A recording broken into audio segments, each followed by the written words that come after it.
Today in my kitchen, let's do together the eggless plum cake. Who doesn't love a plum cake? I think everyone during Christmas would love to make this. So there are many the vegetarian people who always crib saying that they are not able to make the plum cake. Here you go, you will not have a failure on this recipe. Try the way what I am doing. You would really going to enjoy this. Lot of ingredients. Don't get scared. I will show you slowly so that you'll be able to catch it very easily, okay? Here I have taken 2 cups of the all-purpose flour. Can you see? Right, yeah. 2 cups of the all-purpose flour. To it I have added 1.5 teaspoon of the baking powder, 1/4 teaspoon of the baking soda, and about 1/2 teaspoon of the cinnamon powder. Then I have here in this bowl about 4 pieces of the cloves and nice medium size of the nutmeg, which I am going to powder and then add it on to this. Then we will sieve together. Once you sieve it, there is any particle of these spices which is not grounded, just take it away. Don't leave it in this, because if you leave it in this without crushing it, it will start to bite in your mouth when you are having the cake. So that's the reason I am saying that you don't do it like that. Now in this bowl you see we have here 2 cups of the fruits, that is the dry fruits. Like I have taken apricot, walnut, cashew. If you have black currants, you can use that. You can use golden raisins, black raisins. You can use sweet cranberries, and you can use even the dates there. Okay? So in my case, except for the black currants, I have used everything. I have chopped them small pieces. Except for the raisins, I have let them like that. The rest of it I have chopped it small pieces, and I have kept in a big vessel. Reason being, we have to cook this, so that's why I have kept it there. Then you can use 1 cup of butter. If you are a vegan, you can use oil, or even you can use margarine. Healthy and tasty to use butter, so I am using 1 cup of the butter. Then you will need 1 cup of water, then about 1 to 1/2 teaspoon of the zest of the orange. Almonds we will need for garnishing. I have even added some almonds and the walnut in the dry fruits, okay, if I have missed out to say. And then we will need about 1 cup of the potato, mashed potato. See here, potato it is. I am going to boil the potato well, and I'll be using about 1 cup of the mashed potato.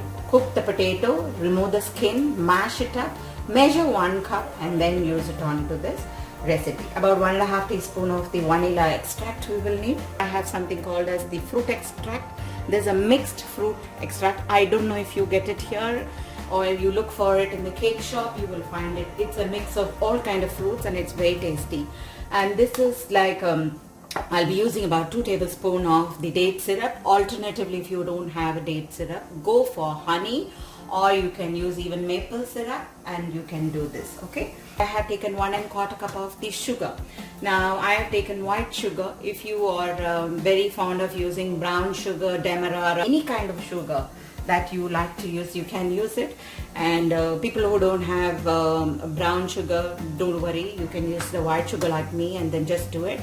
But people who are using brown sugar, just be careful. They are not very sweet. If you are using 1.25 cup, you might have to use another 1/4 cup more to make it more sweeter. They are little lower on the sweetness. That is why I am saying this. So this is all what we need. First, boil the potato and take it out. In the meanwhile, I'm going to add this 1 cup of water onto the butter mix here, and I'm going to allow this boil. With this, I will add 2 tablespoons of the date syrup. Why I am adding date syrup is that I am using the white sugar, right? So I like the cake to get nice color. If you are not okay with it, then use the maple syrup, honey, as per as what you like. In this I am adding the sugar also. So let me recap you what all in this here. 1 cup of water, butter, all the mixed dry fruits what we have, sugar we have added, then we have added the orange zest, and little the syrup what I told you, I've added the date syrup. and this is getting cooked.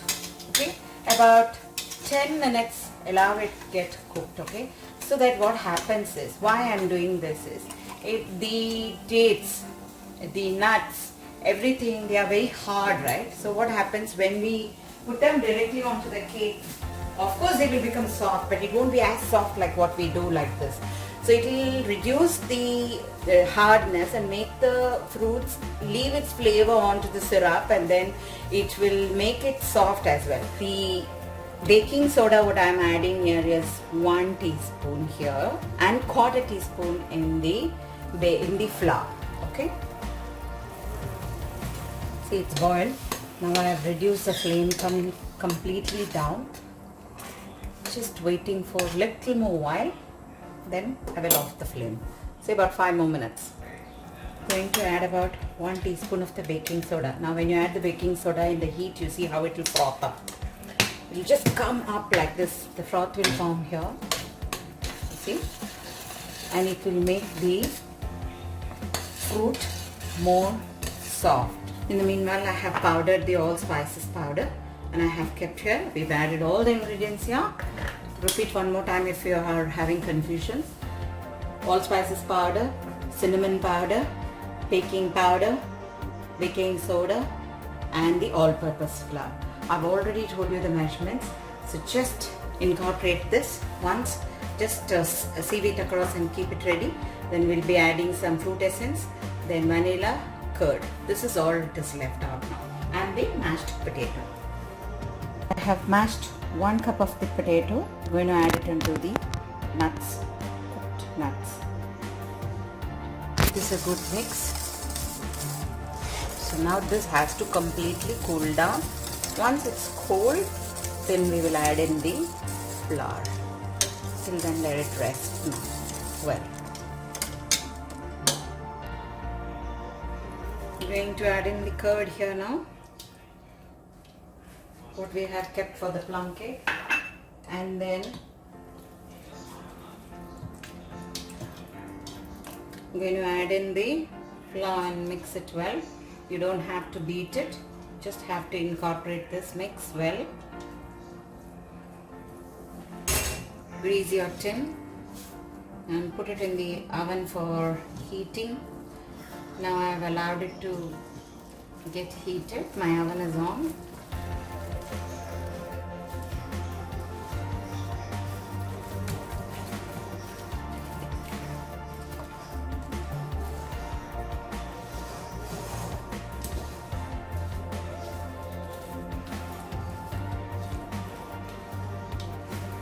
You can add, if you want, little bit of orange juice. I'm going to add about, because see, it's very thick here. Now this is an option. If you want, you can do it. Otherwise you can just put it with normal water also. I'm just going to add in about 1/4 cup of the orange juice. Now I've mixed it very well. Added the juice, orange juice, and then mixed it well. If it is not enough, even 1/2 cup of orange juice you can add. Make it like this consistency, thick like this it should fall. Okay.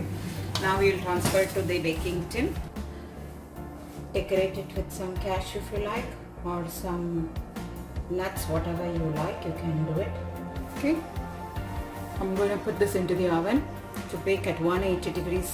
It will go for minimum 1 hour to 1.5 hours. So after 1 hour, keep an eye on your oven. There we go. So this is how we have baked the cake. It took me 1.5 hours to bake this cake, and how do I show you how soft the cake is? See?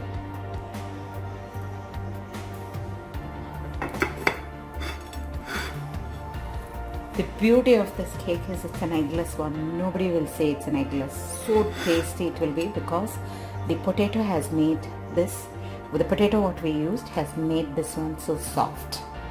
So try making it. You're going to really enjoy this Christmas with this. Happy cooking, happy eating. Bye bye.